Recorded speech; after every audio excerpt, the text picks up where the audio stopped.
Hello everyone and welcome to the third episode of What Would Jsat Do? Today we're going to look at a speed farm route I've developed for Ramparts. On the one hand, it's a little exploitative. It relies on completely overloading the AI.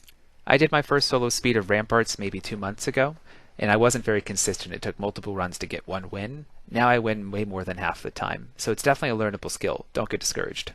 On the other hand, the techniques it requires, the movement and AI manipulation, to achieve this effect are exactly the types of skills we talked about in the first two videos in the Today I Learned series. So learning how to do this will absolutely instill those skills in you. It's also a hell of a lot of fun and pretty intense. I recommend it. Let's check it out. The hardest part of this route is the first 30 seconds. You have to make a couple decisions in quick order and pull off a couple kite moves quickly and efficiently so you don't get overwhelmed. As the elevator stops, 6 clan rats spawn outside the door of Tower 1 already aggroed at you, and a horde and or specials are going to spawn right behind it. Getting stuck in the supply room is a real possibility and a cluster. You have to make a decision whether or not you're going to go for any items. My rule of thumb is if I don't already have a speed pot and another pot spawned directly in front of us at the easiest possible accessible shelf, I don't go for it. If I do, I drink the pot as I go to pick up the other pot to try to get a double spawn. As this was my first game in the morning, I was just warming up. I didn't want to risk it, so I just booked it out the front door. Losing in the first 3 seconds is a little disheartening. As this is Death Wish, it's not easy to just spam down a gunner. Even True Flight takes 2 shots. A bomb will interrupt it, so I went with that idea, followed by using Speed Pot to gain distance. We got lucky with the double pot. Double pot stacks, so it becomes exponential if you get lucky like that. I'll talk more about the pathing decisions next run. This part's pretty simple. If you don't have a special spawn, Assassin or Packmaster can make it a little difficult. Notice I skip all the supplies and make this jump here. The rats have to path all the way around to the right or hit down that door. It gains you a ton of distance. As we discussed in the AI video, the more drops the rats have to do, the more long pathing decisions they have to make, and the more rats there are alive at any given time, the slower your PC is going to update the rat commands, and the easier it is to manipulate them. That's how we're going to win this map from here. I've done this run many times with Conflag as well. There's nothing all that special about Elf, little faster dodge. I'm comfortable with it. But anyways, I just wanted to bring Wizard here for a second to show a different run. This is the flagpole jump I used to avoid the second patrol spawn. Duck dodge under the flagpole while the storm vermin are running down the stairs to meet you where you were. The rats are going to drop down where we just did, but we're going to be faster here. Here's chain 1 right up ahead. Our plan is to trigger the storm vermins into overhead attacks, then use dodge while continuing to DPS the chain. You have to track both of them at the same time. Simply running over an item while hitting the use key is enough to pick it up. You don't have to look at it. This decreases your error rate even under pressure. Here's chain 2. If you get in this little spot right here, they have a hard time getting to you efficiently. You can jump over this chain as necessary. I like to also dodge out after the last attack to gain you a little distance. This is a very common pot spawn. I'll go ahead and burn any speed pot I get right here because you almost always get another pot or 2 in this little supply room. Chain 3 for this run is the hardest chain. Strength pot will get you there faster. It triples your damage. You hit it 2 hits. I always do the same move. I jump on the chain, I swing in midair, I dodge away from it as I hit the ground, and then I do a little dance. I always check that chest because I think maybe 85-90% of the time there's another pot in there. If I get speed, I burn it right here because this is the last little bit of difficulty, getting caught right here. Hurry, this way. So at this point, my PC is totally overwhelmed. The rat AI is pathing to where I was 10-15 seconds ago, perhaps. If you get very close, though, it triggers them. The last chain is the trickiest in terms of dodging the storm vermin because of the geometry. It's hard to get around it. Lately, I've been doing this move where I get to the other side as necessary, and I jump over the top and duck to hit it. But whatever you have to do to learn how to do it, you're going to have a lot of time depending on your PC. I'll post my PC specs below. Basically, it was a good gaming laptop when I bought it 2 years ago. The last patch I've also had more performance issues. That might be exacerbating the issue. Perhaps I'll buy another one this summer to see what it's like. I'd be very interested to see how other people's runs go, to see how much room they can get through these pathing moves. So of course we have to finish with a swag jump. Alright, that's enough general talk. I did 5 in a row, and I'm going to talk about the individual decisions I make in them for the rest of them to illustrate my thought process. So stick around for that if you're interested. Lastly, this is Death Wish mod. They do more damage and it takes more hits to kill them. Considering how generous the Cataclysm loot table is, and that these runs take 4.5 minutes, it's still extremely profitable to speedrun Cata. But if you're wondering where the 2 Grim dice come from, that's why they're there. Healing draft here. Here's a good illustration of why I'm hesitant to do anything but run out the front door. That's a lot of density to try to push through a narrow chip. Scooting along a wall will always give you more space for a couple reasons, the most important of which being there are no slots to your side, so there's no rats trying to flank you there that get their move speed buff from flanking. I always pop that speed pot there because this is the most dangerous part of the run. Right here you have a decision to make. If you're under a lot of pressure and there's a lot of crap between you and getting out of Guardhouse 2, I drop down the basement as you'll see later, else I push forward because there's no reason to take the risk if you don't have to. Generally, you want to make the least number of complicated moves necessary to minimize your risk, because every time you do it, no matter how many times you've done it before, there's a chance you'll screw it up. Okay, and that's how you get around the first patrol.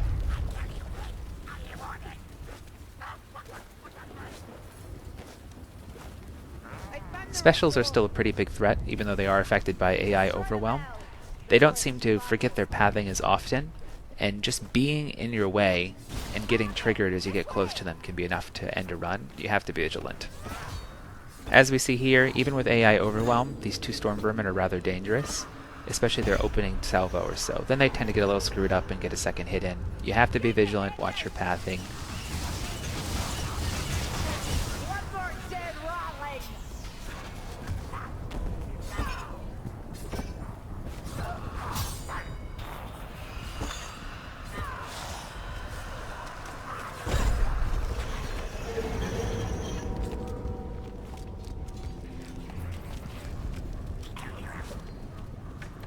That's a runner.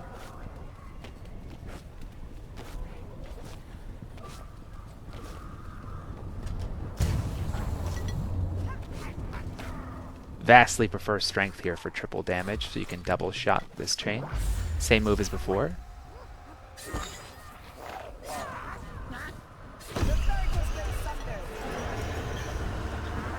It's my suspicion that this pathing I'm taking right here, if your computer is not susceptible to AI overwhelm, won't be quite as effective.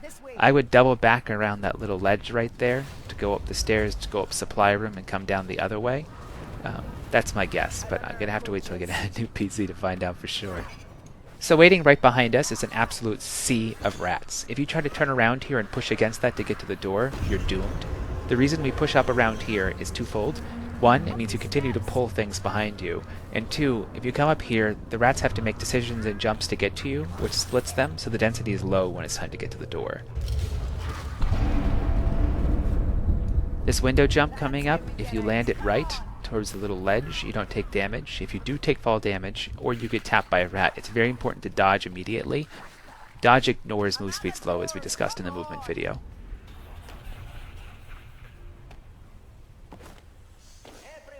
You can hit E anywhere on the carts or the elevators to activate them.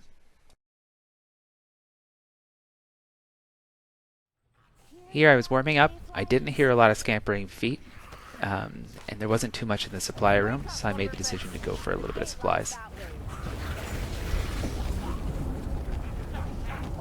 So I got a little lucky with speed pots these runs. Skip forward to the second to last run if you want to see how I handle it without speed pots. It's a little more difficult. The density right in that middle area can be rather large. There's a couple little jumps you can do to give yourself space. If things get a little hectic here, it's definitely okay to hop down to the basement of Tower 2. Jump over this little box, jump over this little fence, and then do the normal move to get over the ladder, which is dodge, push, then jump while you're in the middle of dodge, hit the ladder while looking up at the same time. That little move will get you up and over a ladder without taking a hit from the rats below you, 95% plus at the time.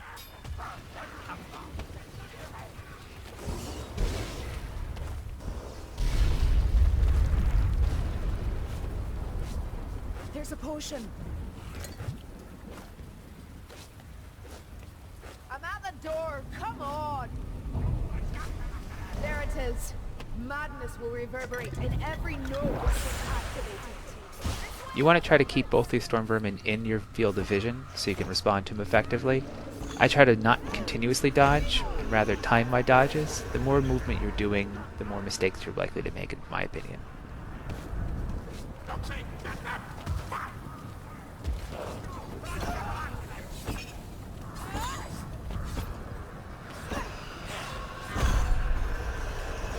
This is the door.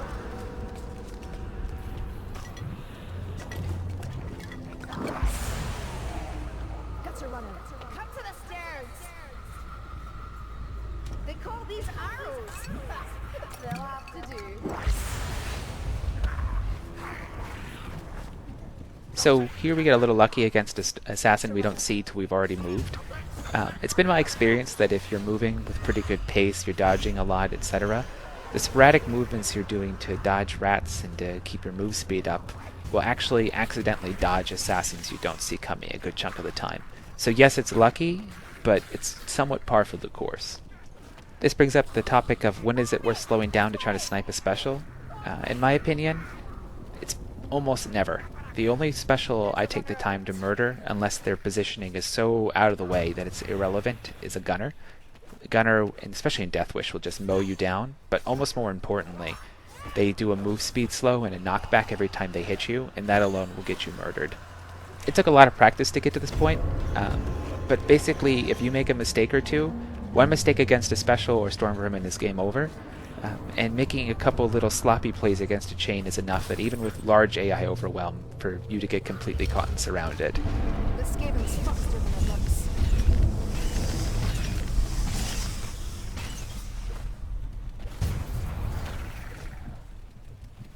I will survive this, vermin. I found the right door. Calm yourselves, lumberfoots. Oops. So, what mistake was made here? The obvious thing to say is, oh, you messed your jump up. That's actually not the mistake I made. I made the mistake before that. I decided to keep my focus on the assassin that had almost cost me the game twice already. Solo Vermintide is all about threat assessment and prioritization, and then of course response. Since I'd already almost lost to that assassin twice, he'd become kind of rather large in my mind, and I kept putting attention to it when the jump in front of me demands a lot of attention. I should have done one of two things. One, I should have relaxed my focus on the assassin and kept it to the jump, which is a rather tricky move. Or, I should have continued to focus on the assassin, but I should have used the easier pathing down.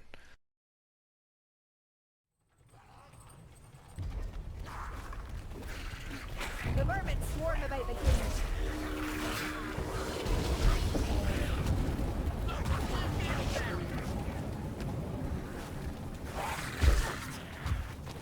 No speed pot and a couple little mistakes have made this run a little untenable. I'm going to use this flagpole jump for space.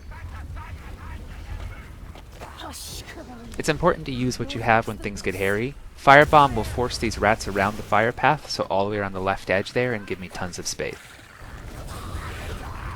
Alone again. At least I'm in better company now. This is the door.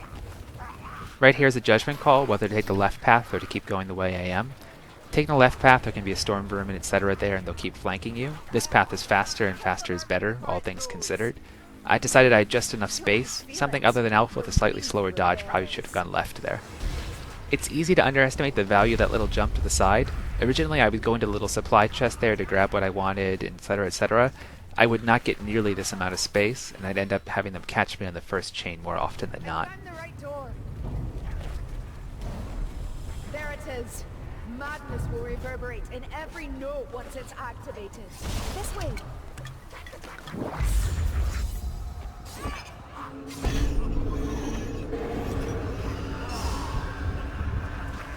But these fuckers love their toys. The pack bastard got what he deserved.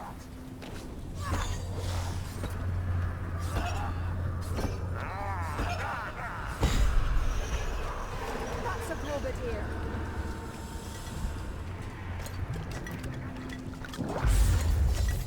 So this little blunder here shows why I stopped going to all the little supply chests on the way up. It's easy to make mistakes and fumble, and then get irritated and then hyper-focused on the wrong thing. It's better not to mess around if possible. Not clear. Leech alone. Oh, I hope it heals better than it tastes. It's a continual judgment call whether or not to push, dodge, or block around rats. It's always better to use a dodge than a block if possible, but there's always a little risk associated with it. But when they get into overwhelmed stage, you're best off ignoring them as much as possible and not getting too close, so you're unlikely to trigger their AI.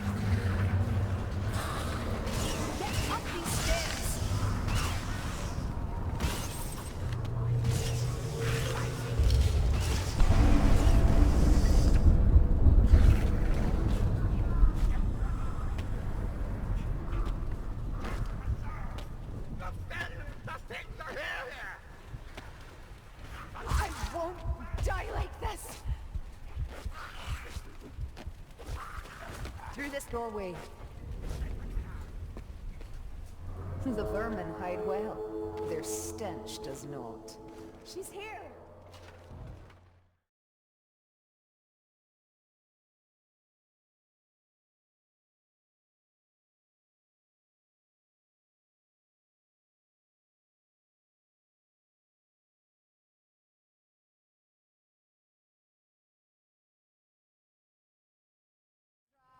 Over here.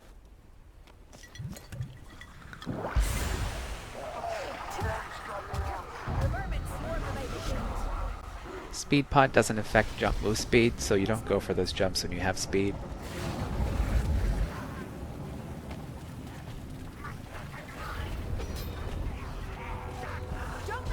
No way you can kill this Packmaster fast enough on Deathwish. Gotta dodge. So now we have a lot of density issues and we had to get off our beaten path. We need space. Basement will give it to us. If you just try to walk away from damage, hit slow will ensure you get hit again until you get stun locked. Always dodge out of damage. Come on, up here! I went left here to see if I could get line of sight on the Packmaster so I didn't have to worry about it anymore. It was probably a mistake. I probably should have just gone for it.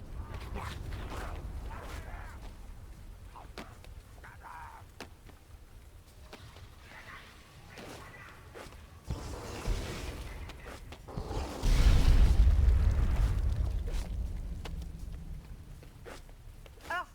That potion smells of ignorance. Through this doorway.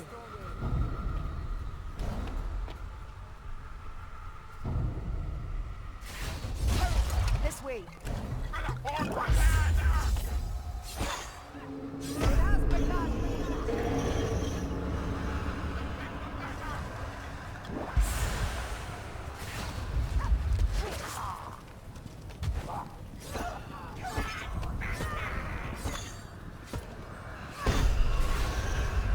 I'm at the door. Come on.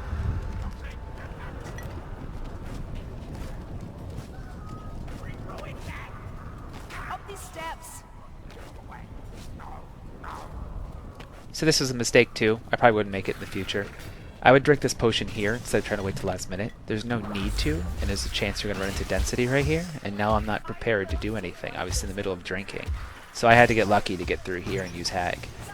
So yeah, use your pots significantly ahead of time. You only need to double tap the chain with Strength Potion anyway, so why risk it? This mulch brings With this being Death Wish, and me taking the number of hits I just did right there, if you're wondering why I survived, it's because there's a mechanic in the game which reduces the amount of damage each rat does for the number of rats that are near you and targeting you.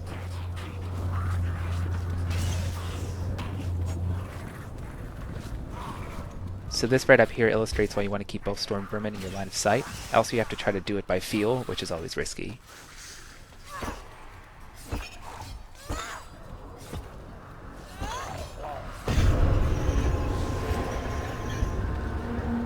Get up these steps. There's poison on the wind. I found the right door.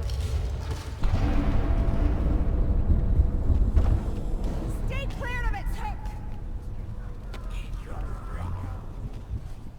So that's going to do it for me. Hope you guys learned a lot. I know it's a little cheesy to exploit rat AI like this, but it's really good practice and I think it's a lot of fun. If you guys do it, I look forward to seeing your videos. I'm also going to link to some solo runs and duos and other Death Wish stuff in case you're interested. Also a bunch of guides. Have a good one, guys.